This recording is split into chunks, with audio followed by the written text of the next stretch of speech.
this of course brings us to the matter at hand, which is of course the holy parasha of Parashat Pinchas, which is reminding us each year of the obligation that every single Jew has to protest and rebuke when they see people desecrating the name of God, desecrating the Torah. Of course, this is a mitzvah that Pinchas ben Elazar ben Aaron HaKohen fulfilled at the utmost, most unique, most extraordinary way in history. And this is not what we are supposed to do today, as far as take a gun or take a spear or take something that could kill somebody. This is not what the mitzvah is today, because no one is zealous like Pinchas was. But that does not mean that we are recused from this. That does not mean that we're not allowed to rebuke anymore, like some heretics think or some heretics teach, that there's no more mitzvah of rebuking. The Rambam specifically writes in the 13 Ikarim and the 13 Principles of Faith that the same Torah that Moshe Rabbeinu got and gave to Am Yisrael is the same Torah that we have today, and it will never change, meaning every single mitzvah is relevant. Every single mitzvah is applicable. The fact that we are not able to bring sacrifices to the Bet HaMikdash right now because there's no Bet HaMikdash does not mean that the mitzvah was canceled. It just means it's not possible. Just like the mitzvah of Yibum is of marrying a man marrying his brother's wife after his brother died and left a widow with no kids. The mitzvah of Yibum is not relevant, is not applicable, obviously as long as your brother is alive.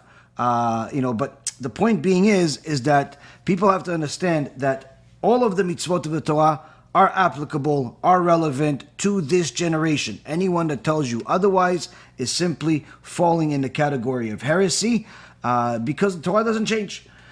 Now, with that being said, it is well known that the mitzvah of rebuking is extremely difficult for people to do. People don't like conflict. People don't like to put themselves or other people in uncomfortable situations. And of course, I understand.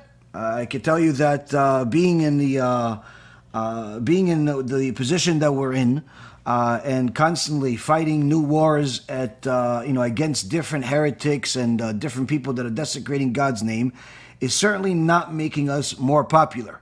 If I was someone that simply did what the so-called mainstream rabbis do, I would easily have 100 times more people watching and learning and doing. And you would say, well, so why don't you do that? Because mainstream is not helping Am Yisrael.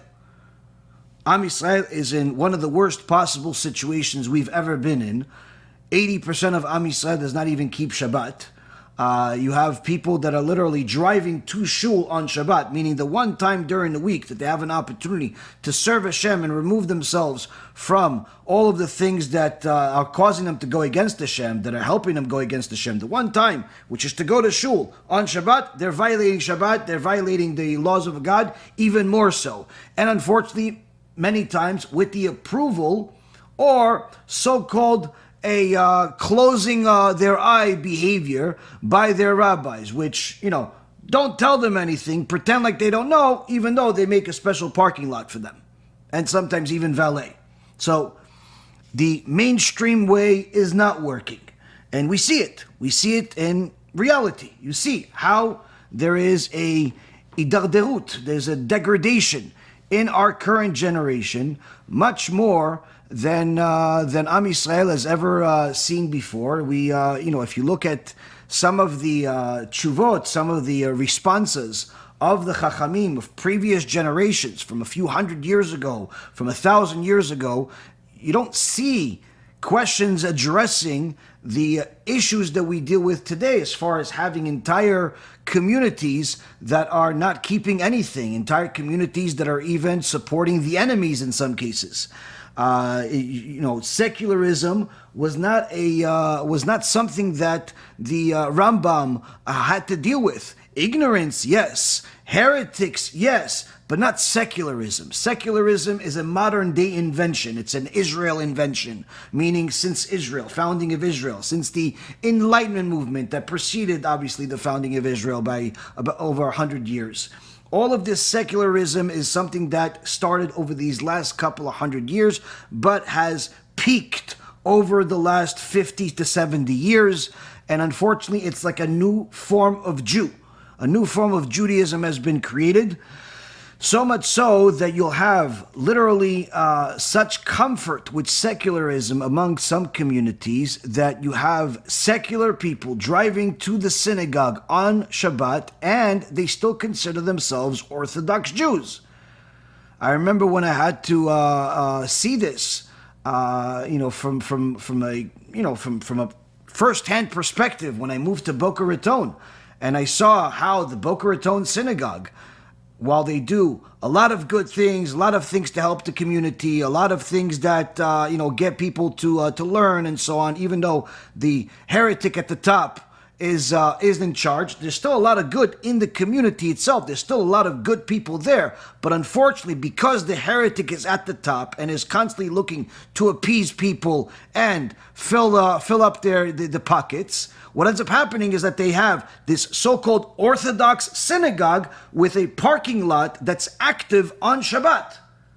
Now, they pretend it's not an active parking lot because the parking lot that's directly next to the shul is shut off, but they open a new parking lot, which is a large field right next to the shul, and they even have one of the employees of the synagogue, sometimes two of the employees of the synagogue, working there.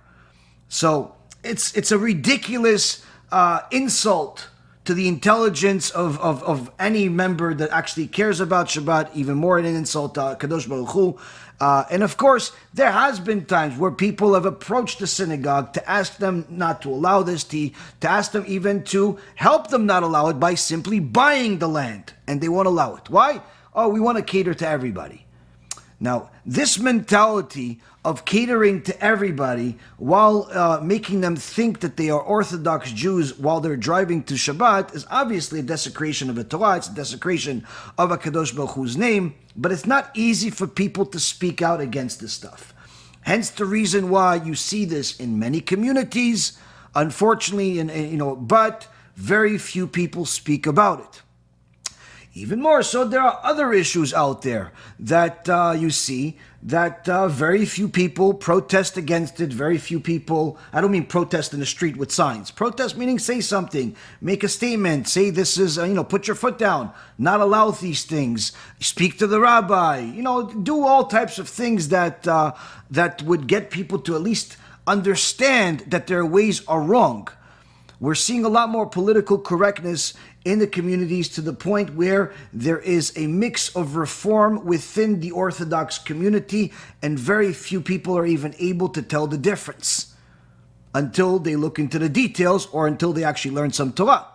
Now, on one end, it would seem like all of us, and I could tell you myself, 10 years ago in my shulim, you would see, I would tell everybody that they should rebuke. But after over a decade of experience, and of course seeing and hearing a lot of the stories, I can tell you that everybody should not rebuke. Some should, but not everyone. And I don't mean that you shouldn't fulfill the mitzvah. What I mean is that you shouldn't fulfill the mitzvah by speaking to somebody as a form of rebuke, but rather fulfilling the mitzvah of rebuking by doing other things, such as giving people a Shiur Torah USB that you can get from our store for free. You can get the books to these people. You can invite them to a Shiur Torah that discusses Shabbat or whatever the issues are, or simply teaches Musar. You can rebuke in other ways. And why is that the case? Why not rebuke? Why shouldn't everybody just simply become Pinchas right now, without the sword, without the spear? Because not everybody has the ability to remove themselves from the situation. And what ends up happening is that there is cases where a person can rebuke in a perfect way, and it could help somebody. It could help somebody even transform their life. And there's a situation where a person can rebuke and cause more damage than than the damage that was there before. Meaning, not only they didn't help, they actually caused damage. So here, we're going to learn a little bit about what Pinchas did and what are we supposed to do, and why there is a difference.